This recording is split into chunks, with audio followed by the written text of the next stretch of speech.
Assalamualaikum warahmatullahi wabarakatuh.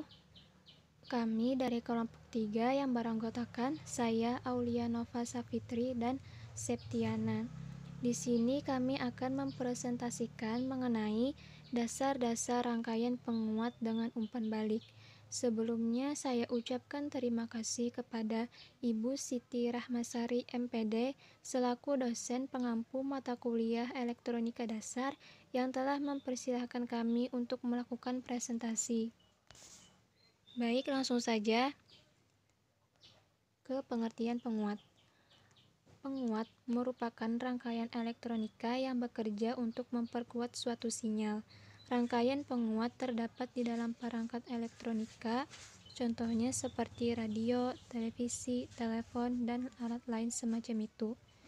Nah, penguat terbagi menjadi dua jenis, yaitu inverting amplifier atau penguat membalik dan non-inverting amplifier atau penguat tak membalik.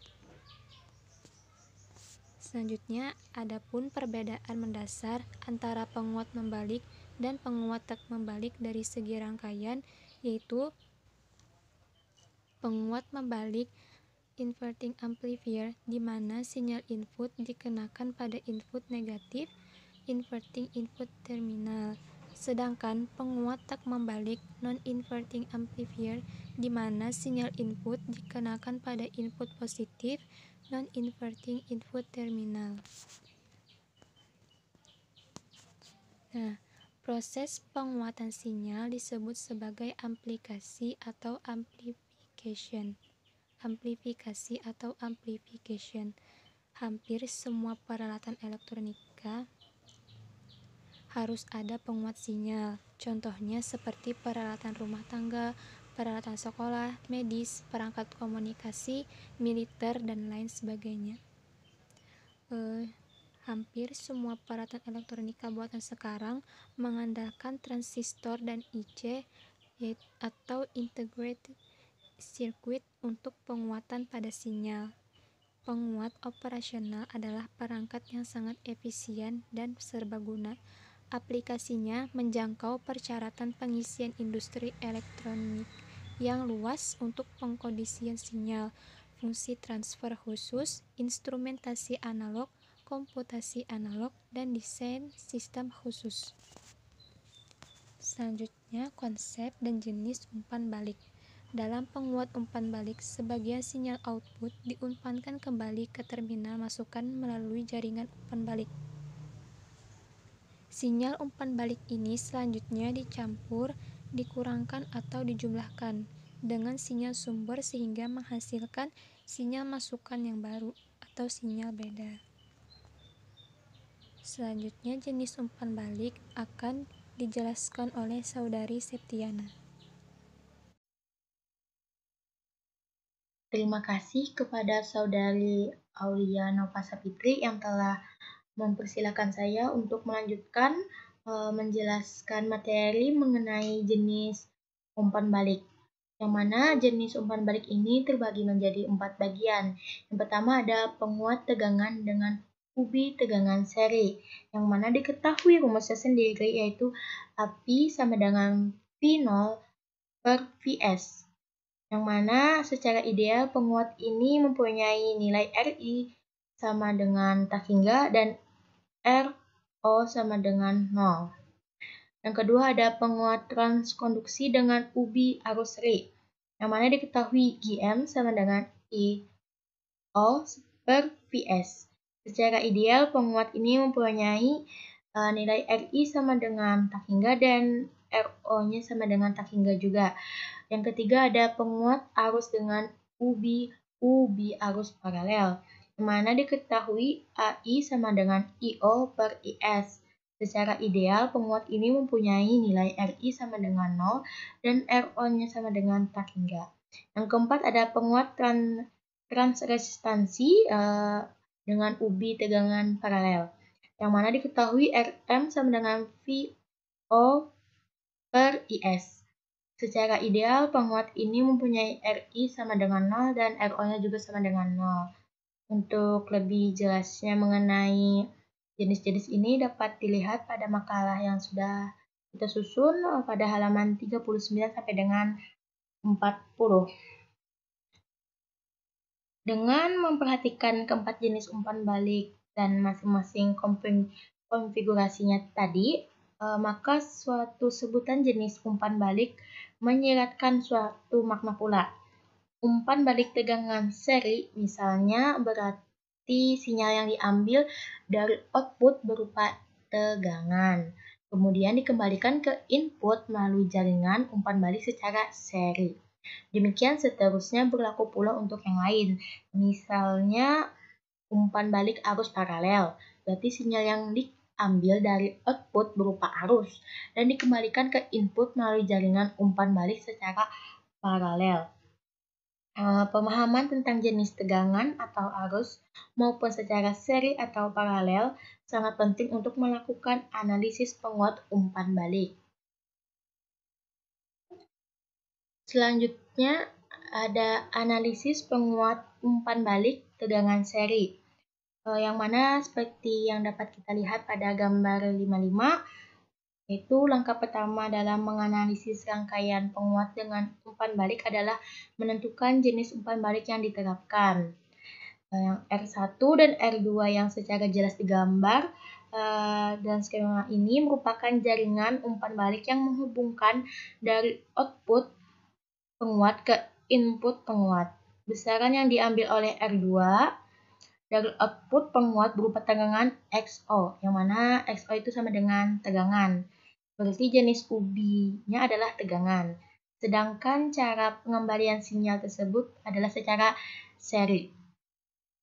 Atau XF itu sama dengan tegangan. Dengan demikian, jenis umpan balik adalah UB tegangan seri. Langkah selanjutnya adalah menggambarkan rangkaian ekivalen tanpa umpan balik. Sekali lagi, perlu ditekankan bahwa gambar 56 ini rangkaian ekivalen tanpa umpan balik dari rangkaian umpan balik tegangan seri pada gambar 55 tadi. Jadi 56 bukan ekivalen pada gambar 55. Sebagaimana telah dijelaskan di depan, bahwa artinya tanpa umpan balik adalah meniadakan pengaruh efek umpan balik tetapi tetap memperhitungkan pengaruh atau efeknya pembebanan jaringan umpan balik RL dan RS-nya. Untuk menentukan efek pembebanan maka perlu lihat petunjuk pada tabel 3. Untuk UB tegangan seri, loop input ditentukan dengan membuat tegangan output 0. Jadi VO-nya sama dengan 0 sehingga R2-nya terhubung ke ground. Sedangkan loop output ditentukan dengan membuat arus input 0, yang mana I besar I kecil sama dengan 0, sehingga R1 menjadi seri dengan R2. Artinya diperoleh rangkaian ekivalen tanpa umpan balik seperti gambar 56 tadi. Langkah ketiga adalah menggunakan sumber Thevenin apabila XF berupa tegangan dan sumber Norton bila XF berupa arus. Oleh karena XF-nya adalah tegangan tadi, maka digunakanlah sumber Thevenin. Dan juga kebetulan tegangan rangkaian tersebut sudah menggunakan sumber Thevenin, sehingga tidak perlu dikonversi lagi. Langkah keempat adalah mengganti sebuah komponen aktif dengan modelnya masing-masing. Untuk merealisasikan langkah ini, maka perlu diberikan contoh rangkaian sebenarnya. Seperti pada gambar 57 ini. Penguat pertama dan kedua masing-masing dilakukan oleh Q1 dan Q2. Q1 dan Q2 yang dihubungkan atau dikopling dengan kapasitor. Sedangkan kapasitor yang diletakkan seri dengan R2. Yang mana berfungsi agar keberadaan jaringan umpan balik tidak mempengaruhi bias masing-masing tingkat penguat. Kedua transistor pada rangkaian tersebut mempunyai HE sama dengan 1,1K dan HFE sama dengan 50. Rangkaian ekivalen dengan model hibrid dapat dibuat dengan berpedoman pada gambar 56 tadi, yakni untuk rangkaian penguat tanpa umpan balik. Perlu diingat bahwa pada kaki emitter Q1 itu terdapat R1 paralel R2, sedangkan pada output Q2 antara kolektor ke ground terdapat R1 dengan R2. Oleh karena itu maka dapat diketahui beban efektifnya Q1 itu 94 ohm dan beban efektif Q2-nya itu sebesar 2,37 k ohm dan reflektif Q1-nya itu sama dengan 98 ohm. Caranya dapat dilihat pada makalah pada halaman 45 sampai dengan 46. Dengan demikian juga, maka API satunya juga dapat diketahui yaitu min 7,7 dan API 2-nya sama dengan min 108. Sehingga penguat tegangan totalnya adalah API sama dengan 834. Itu juga dapat dilihat pada halaman 46. Selanjutnya adalah menentukan faktor umpan baliknya, yang mana juga diketahui faktor umpan baliknya yaitu 0,0208. Dan selanjutnya mencari penguat tegangan dengan umpan balik. API-nya yaitu juga diketahui 45,4, itu dapat dilihat pada halaman 47 pada makalahnya. Atau secara pendekatan APF dapat dihitung juga melalui rumusnya seperti itu ada pada makalah. Dengan demikian terbukti bahwa penguat dengan umpan balik APF lebih kecil daripada AV tanpa umpan balik, dan penguat lebih stabil tidak tergantung pada parameter transistor seperti HFE, karena APF hanya bergantung pada R1 dan R2. Selanjutnya, analisis penguat umpan balik arus paralel. Dengan urutan prosedur yang sama seperti pada analisis umpan balik tegangan seri, maka selanjutnya secara singkat akan dibahas penguat balik arus paralel. Skema dasar penguat dua tingkat dengan umpan balik arus paralel terlihat pada gambar 58 ini, yang mana pada gambar ini resistornya bias tidak ditambahkan guna penyederhanaan. Sedangkan pada gambar 59 menunjukkan skema penguat tersebut bila pengaruh umpan balik ditiadakan atau tanpa umpan balik, akan tetapi masih memperhitungkan efek pembebanannya. Pada skema tersebut digunakan sumber Norton atau sumber arus di paralel tahanan dalam karena XF berupa arus, yaitu arus yang mengalir pada R1 atau yang disebut dengan IF, sedangkan XO berupa arus pula, yaitu arus yang mengalir pada kolektor Q2 atau disebut dengan LO. Perbandingan IF dengan LO atau yang disebut dengan Bravo dapat diturunkan sebagai berikut, itu dapat dilihat pada makalahnya halaman 50. Selanjutnya ada analisis penguat umpan balik tegangan paralel. Pada penguat dengan umpan balik tegangan paralel, sinyal yang diambil dari output berupa tegangan P0, PO, dan dikembalikan ke input berupa arus secara paralel atau IF.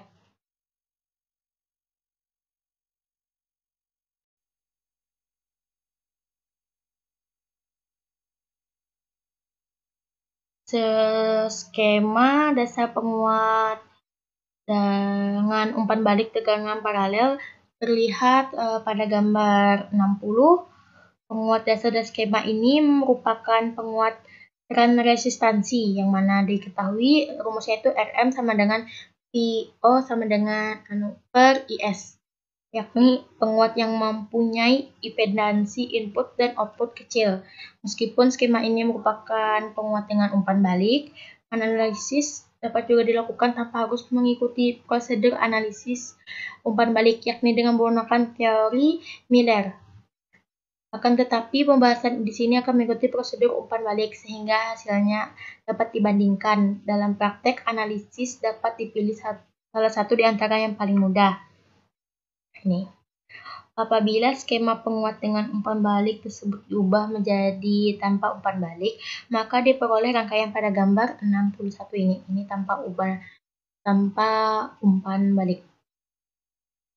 Maka petunjuk untuk mendapatkan loop input dan loop output tertera pada tabel, yakni beban R1 menjadi paralel pada input maupun output. Karena XF-nya berupa arus, yakni IF, maka sumber diganti dengan Norton.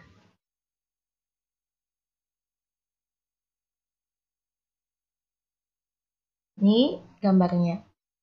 Sinyal yang dikembalikan itu sama dengan IF. IF-nya itu sama dengan VI kurang V0 per R1. Karena VI-nya kurang dari V0, maka IF sama dengan min V0 per RI. Adapun faktor umpan baliknya atau brapo diketahui, yaitu brapo sama dengan IF per VO, yang mana brapo VO-nya tadi negatif, maka diketahui brapo sama dengan min VO per R1 dikali VO, yang mana itu dikali jadi min 1 sama dengan R1. Apabila diketahui RC-nya itu 4 KC, R1-nya 40 Kh dan RS-nya itu sama dengan 10 Kh, maka HIE-nya sama dengan 110 Ohm dan HFE-nya itu sama dengan 50, maka brapo yang diketahuinya itu dapat dilihat pada halaman 52, yaitu 0,025 mA per P, dan juga dapat diketahui RMF-nya, juga diketahui AV dan AVF-nya. Hasil perhitungannya itu dapat diklarifikasi melalui analisis dengan teori Miller. Selanjutnya itu ada analisis penguat umpan balik arus seri. Skema dasar penguat dengan umpan balik arus seri juga tampak terbiasa, yakni sebuah penguat CE satu tingkat. Lihat pada gambar 62. Pada skema ini resistor bias ditiadakan. Meskipun rangkaian penguat ini sudah biasa, namun dalam pembahasan ini akan ditunjukkan bahwa rangkaian tersebut merupakan penguat dengan ubi arus seri dan akan dianalisis dengan prosedur umpan balik. Sedangkan dalam praktek, teknik analisis tidak harus secara umpan balik, karena umumnya dengan umpan balik akan menjadi lebih rumit. Pada penguat dengan ubi arus seri ini, sinyal yang diambil dari output berupa arus LO dan dikembalikan ke input berupa tegangan seri secara seri atau VF. Dapat dilihat pada skema gambar 62, ini adalah skema dasar penguat dengan ubi arus seri. Skema ekivalen AC penguat tanpa umpan balik dari rangkaian tersebut terlihat pada gambar 63. Skema untuk mendapatkan loop input dan output dapat diperoleh dari tabelnya. Resistor RE ternyata dirasakan baik pada loop input dan loop output. Ini gambar 63, skema ekivalen penguat tanpa umpan balik. Penguat dasar dari penguat dengan ubi arus seri adalah penguat transkondukasi atau GM tadi, yang mana penguat GM mempunyai impedansi input dan output tinggi. Yang mana apabila diketahui HFE-nya sama dengan 150, HIE-nya sama dengan 1 Kh, RS-nya sama dengan RE sama dengan 1 Kh, RC-nya sama dengan 4 Kh, maka faktor umpan baliknya atau brapo-nya itu diketahui min 1000 ohm, dapat dilihat pada makalahnya pada halaman 54. Dan GM-nya diketahui itu ada 51 dan GMF-nya itu adalah min 4. Dengan analisis biasa secara pendekatan, AV-nya itu pendekatannya sama dengan min 4. Itu saja yang dapat kami jelaskan. Mohon maaf jikalau ada kesalahan maupun kekurangan kata dalam penyampaian materi ini. Semoga penjelasan materi ini dapat bermanfaat bagi kita semua. Maka dari itu, atas perhatiannya kami ucapkan terima kasih. Wassalamualaikum warahmatullahi wabarakatuh.